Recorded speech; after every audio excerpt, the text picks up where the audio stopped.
I'm recording this at 3:18 a.m. because if I don't document it now, I know I'll talk myself out of it by morning. That's what I've been doing for weeks, convincing myself that nothing is wrong with the place where I work, even though every piece of evidence says otherwise. The gas station doesn't have a name people remember. Officially, it's listed as Station 447 on the county registry. Built in 1989 along a two-lane highway that cuts through 40 miles of forest before reaching the nearest town. No fast food nearby, no rest stop, just us, the road, and trees dense enough to swallow headlights. I took the night shift because no one else wanted it. Midnight to 6 a.m. Paid an extra $1 an hour. I told myself it was temporary. That was 6 months ago. The first thing you notice during the night shift is how quiet it gets. Not peaceful quiet, but the kind that feels staged, like sound is being held back on purpose. Even trucks don't pass through often, which is strange considering this is technically a state route. According to traffic reports, an average of 600 vehicles use this road daily. According to my eyes, maybe a dozen pass after midnight. I started keeping notes after my third week. Nothing dramatic at first, just patterns. The fuel pumps reset themselves at exactly 1:17 a.m. every night. No alarms, no error codes, just a soft click, like a breath being released, and the screens flick back to zero. I called maintenance. They said it was impossible without a system-wide restart. I checked the logs. No restarts. Then there were the customers who didn't buy anything. They'd walk in, stand near the coolers, stare at the security camera monitor behind the counter, and ask questions that didn't make sense. What time does it stop? How far back does it go? Does anyone ever leave without paying? When I asked what they meant, they'd apologize, smile too late, and walk back out without touching the door handle. That detail matters. Because the door is heavy, you have to pull it. The cameras started bothering me after that. We have 8. Parking lot, pumps, interior aisles, back storage, standard setup. Except camera 4. Camera 4 is pointed at the hallway leading to the employee restroom and storage room. According to the blueprint, that hallway ends after 12 feet. On the monitor, it doesn't. At night, the hallway stretches farther than it should. The floor tiles repeat too many times. The light hum continues longer than the wiring allows. I measured it once, physically, 12 feet, solid wall. On the screen, it goes on for at least 30. I documented that on March 11th. Time-stamped photo. No edits. That's when the audio started. Our cameras aren't supposed to record sound. At 2:03 a.m. one night, I heard footsteps through the monitor speaker. Slow, careful, like someone walking while trying not to be heard. I checked the hallway. Empty. Checked the storage room. Locked. Checked outside. Nothing. When I returned to the counter, the monitor showed movement at the far end of the hallway. Too far to be real. Something shifting just beyond where the image blurred. I shut the monitor off after that. The logbook changed on April 2nd. Every shift, we're required to write our name, time in, time out, and note any incidents. One morning, after a quiet night, I flipped back through previous pages and found an entry in my handwriting I didn't remember writing. Night shift complete. Customer count inaccurate again. Smell stronger near pumps after 2 o'clock. Customer count inaccurate. How? The POS system showed 14 transactions. The door sensor showed 23 entries. 9 people entered without buying anything. No footage of them leaving. I brought this up to my manager. He laughed it off, said sensors glitch. Then he asked me a question that didn't sit right. You're not letting them go back there, are you? I asked who he meant. He stared at me for a second too long, then said, customers, back hallway. I told him no one ever goes back there. He nodded, relieved. Good, he said. That makes things easier. The first time I smelled gasoline where it shouldn't be was April 14th. The pumps were shut down for maintenance that night. Valves closed. No active fuel lines. But the smell was thick near the back wall, seeping through the tile grout, sweet and sharp enough to burn my nose. I checked for leaks. Nothing. At 1:17 a.m., the pumps reset anyway. At 1:18, the restroom light turned on by itself. I didn't go check. That's another thing I've learned. This place reacts to attention. If you ignore something long enough, it either goes away or moves closer. On April 19th, a man came in wearing a highway patrol jacket from a division that doesn't exist anymore. I know because my uncle used to work traffic enforcement, and I asked him later. The man asked me how long I'd been assigned here. Not working, assigned. I told him 6 months. His expression tightened. Longer than most, he said. You keeping records? I didn't answer. He leaned closer to the counter and lowered his voice. Don't trust the mirrors, he said. They lag. Then he paid an exact change and left. When I checked the cameras afterward, he never appeared on them. That night I noticed my reflection in the cooler door blink out of sync with me. I stopped looking at reflections after that. 2 nights ago, something new happened. At 2:41 a.m., a car pulled into the lot, engine off, headlights on. Driver didn't get out, just sat there. I watched him through the window for 12 minutes, didn't move. I finally picked up the phone to call it in as a welfare check. Before I could dial, the store lights flickered. When they stabilized, the car was gone. No tire marks, no engine noise, but the door sensor chimed. One entry, no exit. The monitor for camera 4 turned itself back on. The hallway was longer than ever, and something was standing at the far end, just inside the blur, not moving, waiting. I'm ending the recording here because the smell is back, stronger now, and the pumps just reset again. It's 1:17 a.m., and the door just opened. Before we continue, if you're enjoying the story, don't forget to like, subscribe, and share it with your friends. And tell us in the comments, where are you watching from? I'm recording this because I've reached the point where memory alone isn't reliable anymore. Dates blur, motives shift, facts rot if you don't write them down. What I'm about to tell you isn't a confession, and it isn't a warning. It's a record. And if you're listening to this, it means I've finally understood the cost of what I set in motion. It began with a body, not the dramatic kind you see on the news. No sirens, no crowd, just a shallow grave in a stretch of land nobody visited, unless they had a reason not to be seen. The soil there is rocky, stubborn. I know because I dug into it myself. October 12th, 2018. I marked the date later, after everything else started to unravel. At the time, I wasn't thinking in terms of timelines or consequences.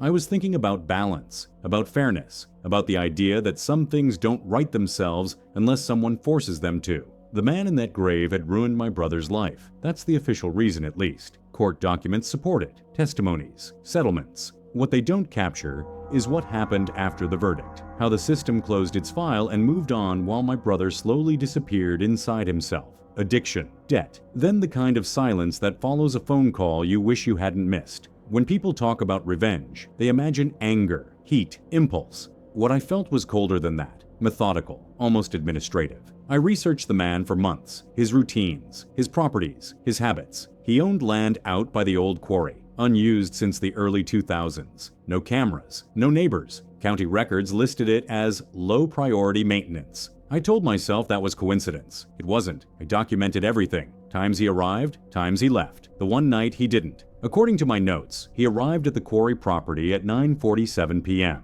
The reason was unclear. No scheduled meetings, no calls logged. That bothered me. Spontaneity doesn't fit patterns, and patterns were all I trusted back then. I confronted him near the equipment shed. I won't describe the argument. It doesn't matter anymore. What matters is that he laughed, not nervously, not defensively. He laughed like someone who thought the story was already over. The ground was softer than I expected. I remember thinking that as I worked, that the earth seemed almost prepared. I left before dawn. No witnesses, no immediate consequences. For 3 days, nothing happened. On the 4th day, I noticed dirt under my fingernails again. I hadn't been back. I assumed stress, sleepwalking maybe. Trauma does strange things to the body. I wrote it off and moved on. Then the emails started. The first one was sent from an address I didn't recognize. No subject line, just a sentence. You didn't dig deep enough. I checked the metadata. The IP address resolved to a public network miles away from the quarry. I told myself it was a troll, someone who'd read about the case and decided to play games. The next email arrived exactly 24 hours later. 2 graves, it read. That's the rule you forgot. I began checking my locks, rereading my notes, looking for inconsistencies. That's when I noticed something I should have caught earlier. In my notebook, beneath the quarry entry, there was a line I didn't remember writing. Depth insufficient, soil unstable. It was in my handwriting. I returned to the quarry on October 19th, broad daylight, telling myself I needed closure, needed to confirm there was nothing to worry about. The grave was disturbed, not dug up, not vandalized, just altered. The mound had settled into a shallow depression, as if something underneath had shifted position. I didn't touch it. I documented it. Photos, measurements, timestamps. When I got back to my car, there was mud on the driver's side floor mat, fresh. That night, I dreamed of digging. Not the act itself, but the sound. Earth moving above me instead of below. I woke up with dirt on my hands. The emails escalated after that. They started referencing things I hadn't told anyone. My brother's hospital room number, the last voicemail he left me, the phrase he used before hanging up. You should have buried that too, one message said. I contacted the police anonymously, asked about any unusual activity reported near the quarry. The officer on the line paused longer than necessary before responding. Nothing recent. he said. Why? I almost told him. Instead, I asked a different question. Has anyone been reported missing near there? Another pause. There was a report, he said carefully, filed 2 days ago, about a man matching the description of someone already deceased. I asked him to repeat that. He didn't. That night, I reviewed the autopsy photos I'd sworn never to look at again. I was searching for reassurance, proof that what I'd done was final. Instead, I noticed something I'd missed before. Dirt beneath the fingernails, same soil composition as the quarry. The timestamp on the photo was 3 hours after the official time of death. I checked my email one last time before trying to sleep. There was a new message waiting. No text this time, just an attachment, a photograph, taken from behind me, at the quarry, in daylight, with 2 shallow depressions visible in the ground. I'm stopping the recording here because I can hear something outside. Not footsteps. Not exactly. It sounds like soil shifting. And I don't remember digging the second grave, but the ground seems to remember me. I need to get this on record before I lose the nerve to keep going, because what I'm about to tell you isn't a campfire story, and it isn't something I heard secondhand. It's something that happened to me on the road, something that followed me for weeks afterward, and something I've since tried, unsuccessfully, to explain using logs, maps, timestamps, and rational thinking.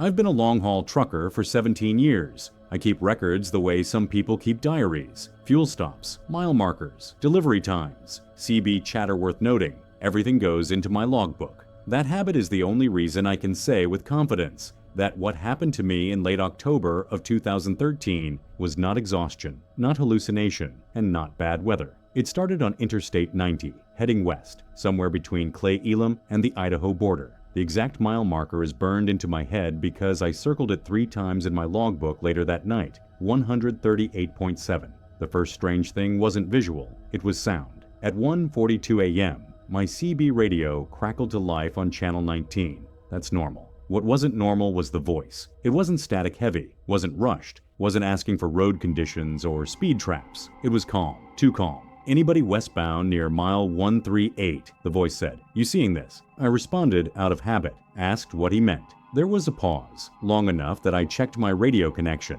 Then the same voice came back, slightly closer somehow, even though radio doesn't work that way. Never mind, he said. You'll see it in a second. I slowed down without realizing I was doing it. The road ahead was empty, clear, dry.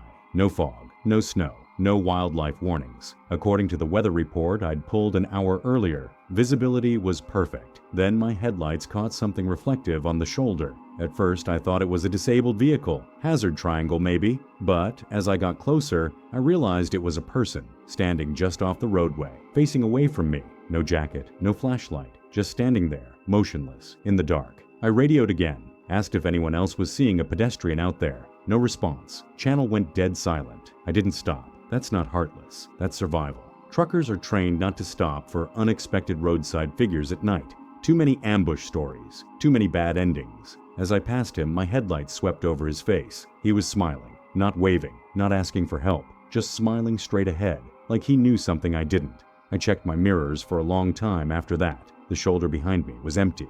I told myself it was a drunk, or a dare, or a trick of fatigue.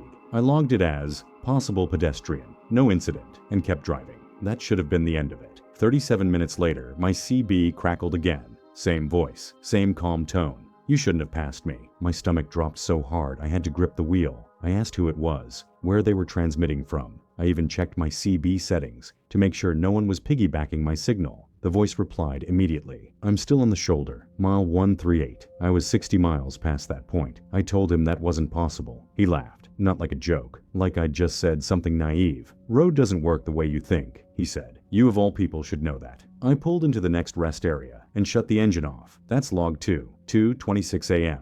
Rest stop IDWA-R17. I needed to breathe, needed to ground myself. There were 3 other trucks parked there, lights off, drivers sleeping. Normal, solid, real. I stepped out of my cab and the cold hit me hard enough to sting. That helped. Cold is real. Cold is honest. That's when I noticed the footprints. They came from the entrance of the rest area, walked across the gravel, stopped directly beside my driver's side door, and then just ended. No return tracks, no disturbance beyond that point, like whoever made them had simply vanished. I stood there for a full minute, listening. No wind, no engines, no footsteps. My CB radio crackled from inside the cab. You should lock your doors, the voice said. You always forget at rest stops. I don't remember getting back into the truck. I only remember slamming the door and engaging every lock I had.